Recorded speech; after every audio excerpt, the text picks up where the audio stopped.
Qu'est-ce que cette fin du monde dont nous parlons? Que mettons-nous derrière ces mots? Est-ce la fin d'un certain mode de pensée et donc d'envisager le temps de façon linéaire? Est-ce la fin de cette civilisation qui s'est répandue sur tous les continents et dont nous étions si fiers, nous les Occidentaux, d'être les inventeurs, mais dont on voit bien aujourd'hui qu'elle est destructrice, qu'elle est mortifère par l'absurdité qu'elle génère au cœur même de notre condition humaine? Ce serait alors aussi la fin de nos mondes individuels, basés sur le confort, la sécurité et l'uniformisation de la pensée. L'inconnu d'un monde nouveau nous effraie, car notre esprit est incapable de concevoir l'inconnu. Nous pressentons que l'agonie de cette civilisation annonce la nôtre si nous n'avons pas la force de redevenir vivants, humains, pleinement humains. Il ne sert à rien de nous lamenter ou de revendiquer des choses qui nous seraient dues. Il est temps de retrouver la paix, en nous-mêmes. L'humanité est fatiguée, usée par des millénaires de violence sous toutes ses formes. Nous sommes arrivés face à un mur, et cet arrêt nous oblige à nous demander si cette civilisation agressive qui s'est imposée était bien là le destin de l'humanité. Si la complexité de nos sociétés, leur brutalité, leur rythme effréné pourront encore être supportés longtemps par nos psychismes de plus en plus fragiles. Cette civilisation court toujours plus vite, fuit devant elle-même et devant les destructions qu'elle engendre. Cette fuite est aussi celle de chacun devant lui-même.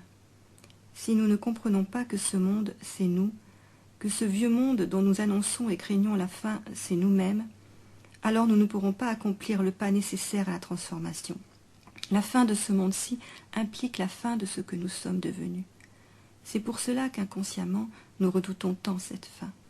Un nouveau monde ne peut que signifier un nouvel humain. Le chaos de ce monde est le reflet extérieur de notre chaos intérieur. Ce que nous appelons apocalypse, en pensant à une fin terrible, n'est autre que le dévoilement des luttes féroces qui nous assaillent à l'intérieur de nous-mêmes.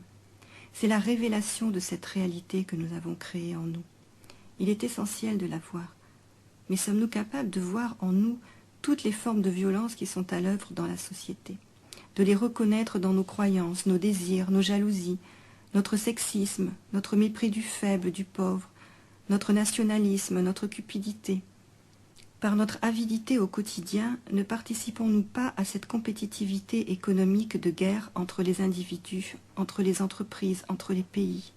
Par notre manière de vivre, ne contribuons-nous pas à l'agitation, au divertissement aliénant, à la dégradation de l'humain, à sa marchandisation? N'avons-nous pas acquiescé à ce totalitarisme planétaire qui ne nous propose que deux ordres, celui de la domination pour quelques-uns et celui de la soumission pour l'immense majorité? Demandons-nous pourquoi notre esprit se charge autant de ce poids des opinions et des croyances qui empêchent de voir exactement ce qui est. Il est nécessaire que nous regardions avec lucidité la cause essentielle de nos conflits personnels, intérieurs, pour comprendre le chaos de ce monde. Tant que nos esprits seront pleins de bavardage incessant, de désir de dominer l'autre, de ce flot de médiocrité et de vulgarité collective, ils resteront confus. Seul l'esprit apaisé peut permettre à ce qui, en nous, est immuable, d'émerger. Ce quelque chose en nous qui est observation silencieuse, présence au-delà du temps, au-delà de l'histoire des hommes. Lorsque notre regard est celui de cette observation attentive, directe, il englobe tout, sans permettre à la pensée et à ses contradictions d'intervenir. Il ne s'agit pas de ne plus penser, mais de voir ce mécanisme mental qui nous rend incapables de pénétrer au cœur des choses, sans aussitôt approuver ou rejeter. Il s'agit de voir, simplement, d'instant en instant, non pas à partir d'idées, mais de voir ce qui se passe réellement en nous et autour de nous, sans établir immédiatement une barrière entre extérieur et intérieur, car il n'y en a pas. Tant que nous serons violents individuellement, ce monde le sera. Il continuera à engendrer haine et misère. Voir cela, c'est assumer. Et assumer, c'est déjà se transformer, opérer un dépouillement indispensable. Cette vision directe, sans ce conditionnement personnel et social qui nous étouffe, a lieu dans notre vie quotidienne. En ce regard non conditionné, en cette attention pleinement consciente, se trouve notre liberté. Car cette vision, par-delà l'histoire, est l'amour. Nous ne savons plus ce qu'est véritablement la vie. La vie n'a pas de maître, pas d'idéologie. Elle est un mouvement libre, constitué d'interconnexions dans le visible et l'invisible. Pour voir ce mouvement, l'esprit doit être silencieux.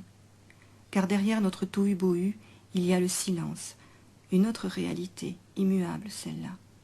C'est chaque conscience individuelle qui doit la découvrir, en elle-même, reconnaître ce fond inaltérable qui est sa véritable nature.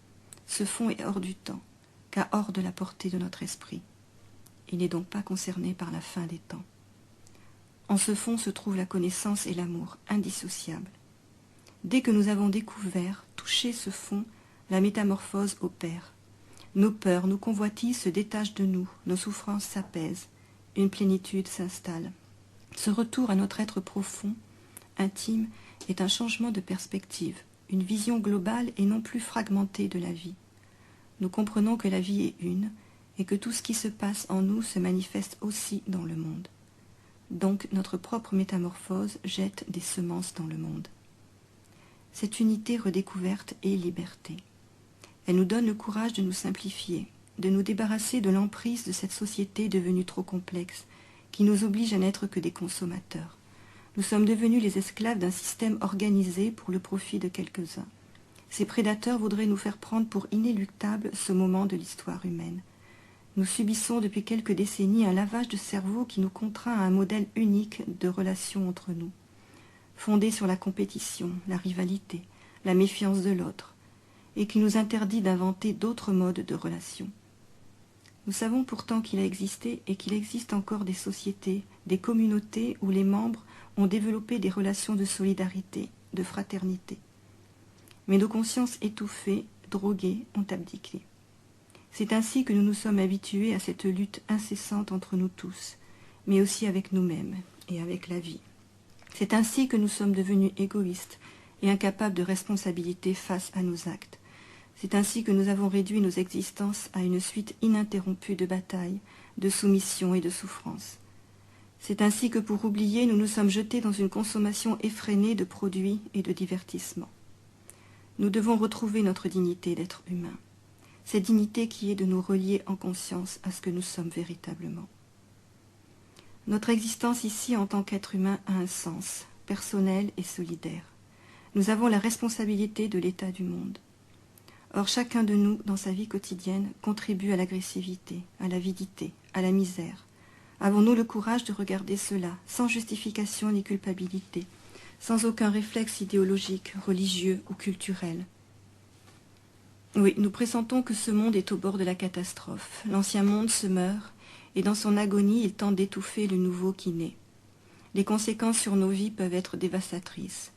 Il n'est plus temps de débattre sans fin de schémas économiques et sociaux qui ne sont que des réponses superficielles, non adaptées à la réalité présente car tout issu du passé. Ce qui est certain, c'est que nous entrons dans une nouvelle ère qui n'est plus celle du gaspillage énergétique et du progrès économique constant. L'histoire nous a appris que ces périodes graves de bouleversement apportent chômage, haine entre les peuples, régimes politiques dictatoriaux. Or, dès que cessent nos affrontements à coups de concepts, d'idéologies, de croyances, la solidarité, la fraternité, l'amour sont là. Nous savons bien qu'ils sont la seule voie qui mène à l'épanouissement de la vie sur cette terre. Mais il ne peut y avoir d'amour dans nos relations si chacun de nous est prisonnier du contenu de sa pensée, si chacun de nous poursuit plus de plaisir, plus de profit, plus de reconnaissance sociale. Nos cœurs se sont fermés peu à peu par une soumission à des croyances et à des modèles imposés par toutes sortes d'autorités. Nous sommes devenus des mécaniques à obéir, nous conformant à une morale qui est celle des puissants, avides et brutaux, morale qui est donc immorale. Nous éduquons nos enfants de façon à ce qu'ils se plient à cet ordre établi aliénant, et ainsi la violence, les conflits se perpétuent sans fin, et avec eux la souffrance. Si nous pouvons voir ceci clairement, l'esprit tranquille, le cœur ouvert, si nous pouvons poser un regard lucide et doux, alors l'amour naîtra dans ce contact direct avec la réalité. Voir ainsi, c'est établir un contact immédiat avec ce qui est réellement, donc transformer notre qualité d'être au monde. Tel que nous sommes, ainsi est le monde. Mais qui sommes-nous vraiment? Cette interrogation est cruciale. Toute ma vie, je me la suis posée, persévérant jusqu'à cet instant où la réalité me fut révélée. Ce fut à l'occasion d'un départ vers ce qu'on nomme la mort. Silence. Rester une conscience grande ouverte, totalement lucide, sans limite, embrassant l'univers entier. La lumière qui s'était dévoilée, intense, englobait toute l'immensité et permettait à la conscience de se reconnaître elle-même en tant que pure conscience, ultime réalité. La lumière était perçue comme étant sa substance même. Une connaissance directe, qui ne passait pas par l'intermédiaire de la pensée, me fit voir l'univers comme un ensemble cohérent, un tout harmonieux au sein duquel chacune de nos existences a un sens. Ce sens est grandiose. Nous sommes investis d'une mission qui est au cœur même du mystère de la vie, celle de permettre à la conscience dont nous sommes les hauts porteurs de se déployer et dans un émerveillement indescriptible de se reconnaître dans son absolue beauté. Ce qui me fut révélé est que notre tâche ici, sur cette terre, est de nous relier à cette énergie qui m'enveloppait, qui nous enveloppe tous, que nous en ayons conscience ou non, et qui est l'amour. De placer notre conscience dans cette perception de présence continue, de non-séparation avec cette énergie qui traverse toute chose. Nous nous libérons alors des oppositions produites par notre mental, des distinctions bien, mal, du sentiment de séparation, moi et les autres. C'est avec sérénité que le monde est alors regardé, au cœur même de nos existences quotidiennes. Sur un fond de paix et de silence intérieur, nous continuons à vaquer à nos occupations habituelles. La différence, c'est que, désencombrés de désirs incessants, de pensées et d'émotions confuses, nous nous sentons légers, libres, en harmonie avec notre centre profond, notre être intime. Je peux témoigner qu'à l'instant de notre départ de cette terre, ce qui reste est notre regard, cette façon d'être au monde que nous avons développée durant notre existence. Mais ce n'est plus un regard extérieur, superficiel, c'est un regard intérieur qui demeure. Est-il bon, généreux, ou entaché d'égoïsme, d'amertume? Il y a bien là une question de responsabilité individuelle. Notre civilisation s'acharne à détruire ce qu'elle ne pourra jamais contrôler, expertiser, disséquer. Cette énergie libre, sauvage qui est l'amour. Bien sûr, cette énergie qui sous-tend tout le vivant ne pourra s'éteindre par les coups que nous lui portons. Mais nous avons la capacité de réduire ces vibrations dans le champ de nos existences, dans nos rencontres, au sein de tous ces liens invisibles qui tissent nos vies et qui font que nous participons au mystère du vivant, à sa célébration. Nous n'avons que l'amour pour y avoir accès. Sans l'amour, nous sommes perdus, et avec nous le monde. Sans amour, c'est-à-dire sans la capacité à nous oublier avec nos petites histoires, sans le consentement à nous laisser toucher par une transparence, une légèreté qui vient de notre conscience, de cet espace où l'amour peut vibrer, se déployer, nous sommes morts, le regard éteint, le geste insignifiant. La seule chose qui trouve sens dans nos existences est d'aimer. Vous comprenez ce qu'est la révélation ultime, en grec l'Apocalypse, le dévoilement, la mise à nu. Cette expérience, entre guillemets, de mort, par laquelle ma conscience ne fut plus oublieuse d'elle-même, ce fut mon apocalypse, ma révélation, fulgurante, totale. De plus en plus d'êtres vivent ce contact avec l'autre réalité et témoignent de cet amour immense ressenti, de cette perception d'unité avec tout le vivant. Ces personnes sont transformées à jamais. C'est cette réalisation de notre vraie nature qui nous est demandée, cette découverte de notre véritable identité qui ne meurt jamais. Il est temps d'aller à sa rencontre, si nous ne voulons pas sombrer définitivement dans l'absurde et le désespoir. Nous en avons chacun la responsabilité, au lieu et dans les conditions où le destin nous a placés.